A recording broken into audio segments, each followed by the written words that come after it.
Hello there again, guys. It's mo again, Ms.BlazeComrade 777. So yes, namaste people. So yes, I was writing my blogs. So this becomes now a video blog because I want to read this to you.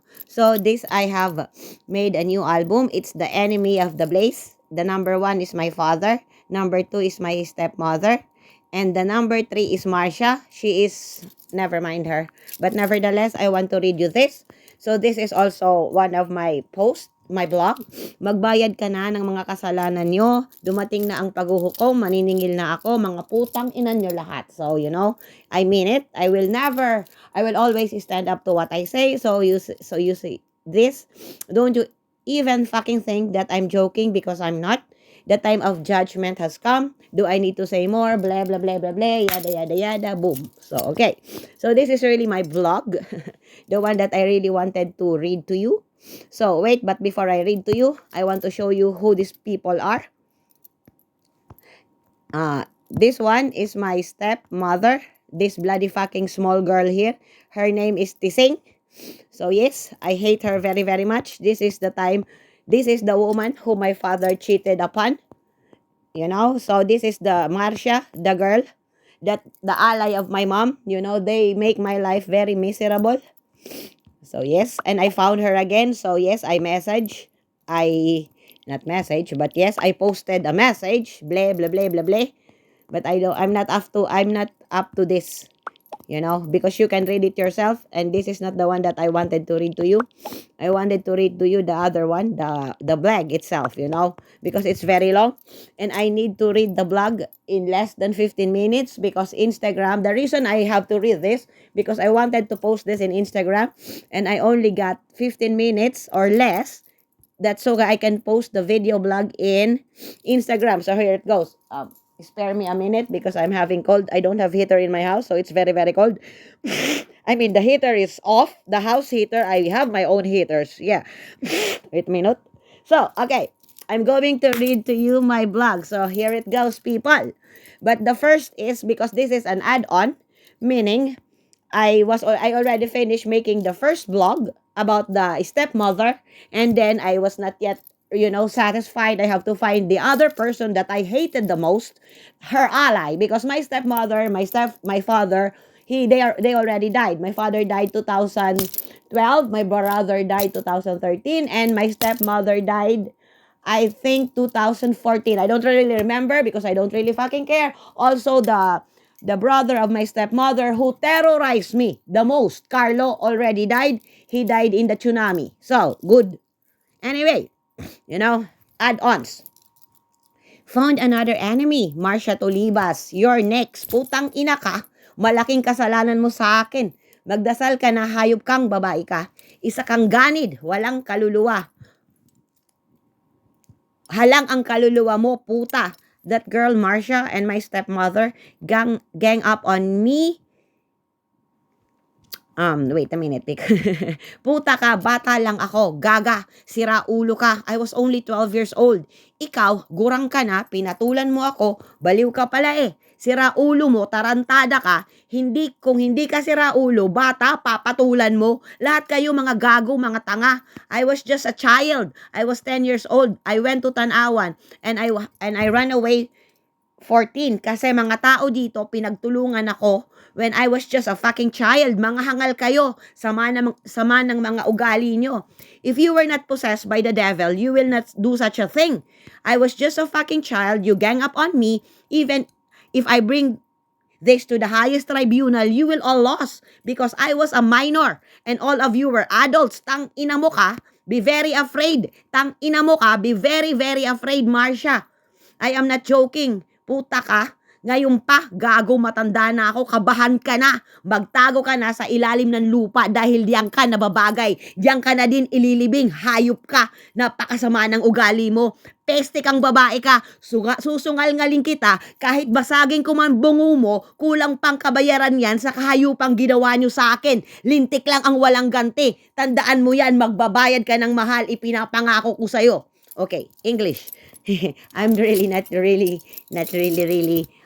comfortable reading Tagalog, so let's do it in English. So, okay, here it goes. This is the blog that goes to my, this is this blog is goes to my stepmother. So that is the woman I hate the most in my life. Will never be like her, a wicked stepmother. Hell no. That is the woman who my father cheated with my mom. My mom said, "Why can't you wait till I die before you air your dirty laundry?" Yes, my father was a politician and a veterinarian. I remember he said he will never go to politics because it's dirty, and voila, you really have no word of honor, father. Don't you worry, I can't even say those words because you are not my father. I am ashamed to be called your daughter. And don't you fucking raise your eyebrows with me, you fucking malates, because you fucking know who the fuck this monster is.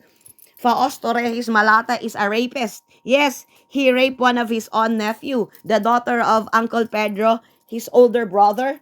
And where the fuck are you so-called family when one of your own blood get raped by this devil? I mean, the daughter of Uncle Pedro, your oldest brother, he fucked her, the daughter of my uncle, okay? I was 7 at this age. It was his birthday. They have a party and this happened in my bedroom. But of course, I didn't know. And he always gives me a beer and Mountain Dew, one glass, so I get drunk and sleep. Shame on you on making me drunk, so you can do your plans. So how did I know? But my brother Manu Julian confirmed. I called him 10 years ago. He was still alive. Then, brother died 2013. I called him. When I learned the story, he said, yes, my brother is like me. He don't lie to. He will not answer when he cannot say the truth. That's how we roll. So I asked him, why didn't he do anything? He didn't answer me, and I did the math. I was 7, he was 18. So I said, you were also just a child. My brother took care of me. He did for some time, but being on my side means you're against my father. And what can an 18-year-old do? Nothing. That asshole is the leader of the clan. Since my grandfather died, so it should be Uncle Pedro. But he died too. So my father become the leader, the one that everyone fear of. But not me. I am the only one in the family who doesn't fear him. Never. My mother taught me well, and I promised her at her deathbed when she asked me, never tell a lie. It was a sin to tell a lie in my home. To my mom, it's the biggest sin you can commit. And you can never trust a person who always tells a lie. I don't lie. My mother made me swear at her deathbed, and she died in my hands, and my brother was at my back. She made me swear to never tell a lie. Well, there is more to the story. But yes, the biggest sin in my home was lying. And I never lied to my mom or my brother. I cannot. We cannot. My brother Julian is also not a liar, not like the rest of them. This is the woman who kicked me out the house, lied, and told stories about me. And my father believed her, not me. I mean, what kind of a fucking moron are you, father? Why didn't you believe me? Of all people in the world, I am the one he knows that doesn't lie. I don't. I am not like him. Never have been, never will be. Jeez. Him, Fausto, Ustoy. He lied to my mom, broke her heart in spite of the things my mother did to him, helped him through college because my father came from a poor family. Yes, you can go to Tanawan and check his family tree. Haha, fuck off. You have nothing, that's why you were so jealous of me. But that is your problem, not mine. What kind of cousins and uncles and aunties or relatives, your uncle, my father, it's your bloodline. He did this to you and nobody give a fucking shit. Fuck you. Fuck that. You got raped. Is that not mean anything to you or to the whole family? Damn, this is your life. Nobody has the right to force themselves to you and take your virginity by my father, your blood uncle. You malate people, you want to respond to this? You pathetic excuse of a human being? Yes, all of you. Fuck you all. You wanna fight me? Be my guest. Because I have a lot to say to all of you and I curse you all. This bloodline is cursed for all eternity. I can never forgive you all. Never. I will see you in hell or wherever, and trust me, I will make all of you suffer. I didn't deserve what you did to me. You all gang up on me. Why? What have I done wrong? I was only a child and you terrorize me. You take all that belongs to me, my life, my home, my mom, my brother, my cat, my bird, my clothes, my toys, my shoes. You took all from me. And you fucking know what I am talking about. You are all piece of shit. All of you. You don't even fucking, you don't even fucking dare to pretend that you don't know what I am talking. I swear, all of you are cursed. It is what it is, and you deserve what is coming for all of you. You all did this to yourselves. You didn't think that I will survive, but guess what? I am alive. I am well, and I'm coming for you all. Well, it's already beginning. I may be here far, far away from you, but haven't you see what is happening to your lives? I'm just enjoying the show. You think I don't have ears, eyes, and mouth who delivers the great news to me? Think again. I know what is happening. Geez, you really fucking underestimated me. And to you, cousin my ass. You are not my cousin or my family. I was never a part of your family, right? I have been treated that I was never really one of you because I am not. I am my mother's daughter. Be, I will always will be, and always have been. I am fighting for my mother's injustice since the day she died. I promise her that she will never be forgotten. Never, because I owe her a lot. Mother Celia, that's my mother's name. Cecilia Violete Chavez. She has a nice name. I love you, mother. I really, really do. Okay, that is the. Thank you very much for everything. You have always been and will always be my mother. Haven't I keep my promise? I know I have let you down. I didn't finish school. I cannot. How? They pushed me away. But I may not have graduated college, but I have learned like a scholar of the world, mother. And mother, I done everything to you. I done everything to you. Avenge you. I never stop hunting them. Until now, I'm hunting them. Well, you are hunting them through me. It was fun hunting them. We are crazy, mother. Yes, my mother hunted them through me. I swear she did. But that story's for another date. So, back to my rage. Yes, that is the face of the person who worships money and have made my life a living hell. Took all my mother's jewelries, everything. That is the bitch that my father was cheating with my mom and they got caught by me. Who else? They got married even when my mother was still fresh. And guess what? Where was I and my brother? We were not even invited at the wedding. Who fucking does that? You bring another woman in my house? Yes, that is my house. Yes, my house because my mom's owns it. But yes, she didn't live there. She didn't want to. Haha. Maybe she said there was a ghost. Maybe my mom is Casper. I swear to you, I have Casper. She is the friendly ghost I have with me since I was a child. After my mother died, well, I call him Casper. I do see beings. But Casper, I haven't seen much of him when I was growing up. Much of him, but when I was growing up, sure. But Casper is there with me all the time, everywhere. Everywhere I live. Casper is there, is even here in Swiss. But I really don't see Casper. But I feel and Casper move things and hide things. I never really thought much about Casper, but could she be my mom? All I knew about Casper is my friend and is a ghost. I swear I don't lie, remember? I have this ghost all my life. Even Damien, he sees Casper, not me. But yes, I can see some supernatural, but more on spiritual level, not like the movies. Yes, I do have this power.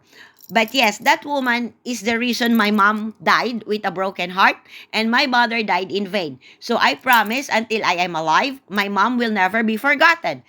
I even fight for her name. Yes, I am a Chavez, not a Malate. I'm kicking that name away, the Malate. I am ashamed to be associated with that name.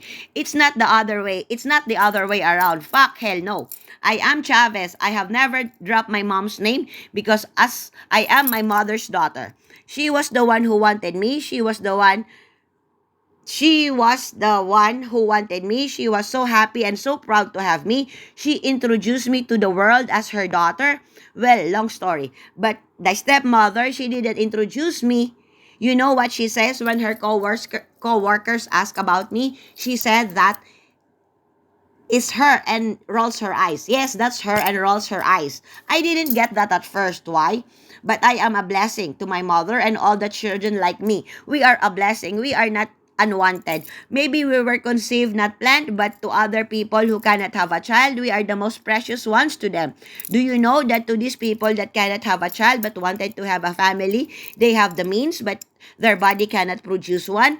You know how lucky they are to have us. We are not bad luck or a mistake. Me and the people like me, we are not unwanted, okay? If I can turn back time and if I have the means, I would want to have 4 kids, my kids. I might not be the best mother in the world, but I am also a child myself. But I already make peace with myself and to what it is I have done. I did it because it was the best interest for both, really. But it didn't mean that I wanted that. I just can't at that time. They were better off without me. But yes, live your life, and I wish that you wouldn't take it against me. I have to do what I needed to do to survive and for your benefits, so as mine. But somehow I still wish I would have seen 2 of my living ones. I want to see how they become, if somewhat, see if they get something from me. They come from me, for crying out loud. Secret revealed. If you're smart, you will know what I'm talking here. Yes, sometimes I do think of them when I saw my honorary family. The children sometimes, oh, so how are they? Sure I do. Of course. Geez, I told you I'm not a monster, but I can be a baby monster. Ha ha ha ha ha. So yes, there you go, part of my life story. And now you see the face of the person I hate the most in the world. She is the second most hated. First is my father, and the list go on and on and on and on and on and on and on and on. Fuck that. fuck you all, and you. So fuck you all, and you know who the fuck you are. I hate you all. I will never ever forgive you. Never. I will see you all in hell, and I promise you that you will suffer. P.S. You will see the picture of the devil, my father. Our last meeting when he visited me, well, point being, my uncle bring him to me to meet my ex-husband. I really couldn't care. I didn't went to see him. I went to see my brother, to go to cemetery, to tell my mother I was going to Switzerland.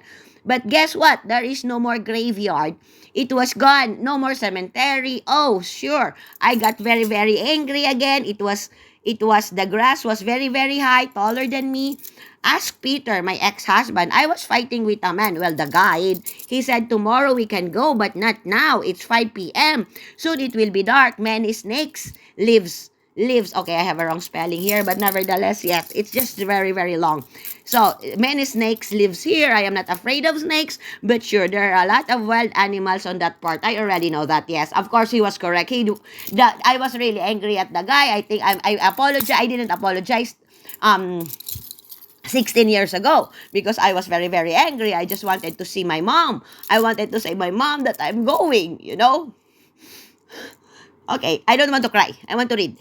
So, yeah, the guy, he said to me that we cannot go there because the grass are taller than us and there could be a lot of unwanted animals that would spook us or would probably hurt us. So, anyway, so, okay.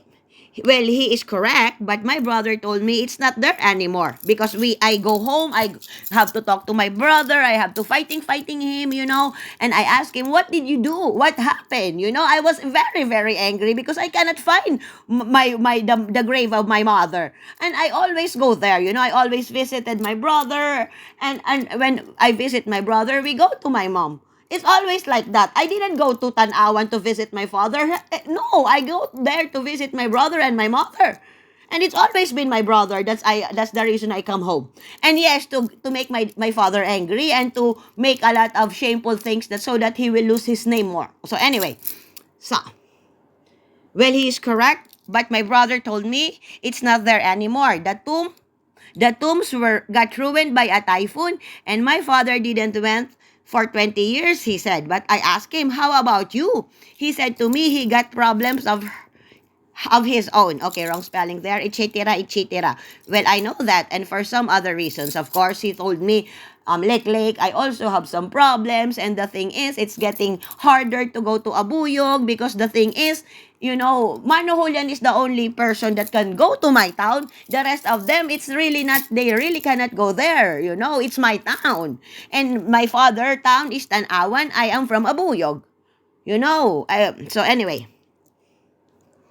well, my brother is the only who can come to my hometown where I was born. The Malate, they are not welcome here. My mother's family and the Malate, my father have a war with them. My mother family, the Chavez, and I came from war means war, it means death. You don't mess with a waray-waray. That's really one thing. They have a cold war that could end up deadly. Yes, my father and my mother's family, they are not in good terms. Even my uncle say that to me, you have to be careful, Lik, because your father and your grandfather, they are fighting because of you, and I don't know why. My uncle Hiner, he tell me that they will kill you, and I really don't understand why he said this to me. I was only 4 years old when, my uncle Hiner, he is the only one that can take me outside, and my brother. And my nanny, he cannot even take me outside. My mother don't allow. I am very, very, sheltered. So my uncle say to me, you have to take care, Lek. Because he knows that my mother is going to die, and my mother trusts my brother, my uncle, the brother of my mother. So he said to me, Lek, you have to take care of yourself, and because they are fighting and they will kill you. And I said, what do you mean kill me? And then he said, and then he didn't, he didn't talk anymore, because you don't tell a 4-year-old child that someone wants to kill her. So anyway, if these waray-waray people, okay, where am I now? They have a cold war that could end up deadly. Literally, that's their tradition. I am not joking. If these waray-waray people fight when they get drunk, someone dies by a knife. I am not lying. Death in Tanawan when I was growing up is like day-to-day life. Tanawan is where my father is from. Ask them people, I am not lying. You got misunderstanding while drinking alcohol. The jungle bolo comes up and all men wears them in the belt, because most people in that town are farmers and coconut wine makers. So this is the side that I used to see growing up. It's a tradition, coconut wine makers. So every day people drink and they fight and they die. Trust me, that place is brutal. You see people fighting with jungle bolo or itak. That's what their life 20 years ago. You will see like this. You will see this like it's just another walk in the park. So yeah, like that. So this is that. And this is also the link of the news. Wait a minute. Yeah, because there is a link. It is a news. Where is it?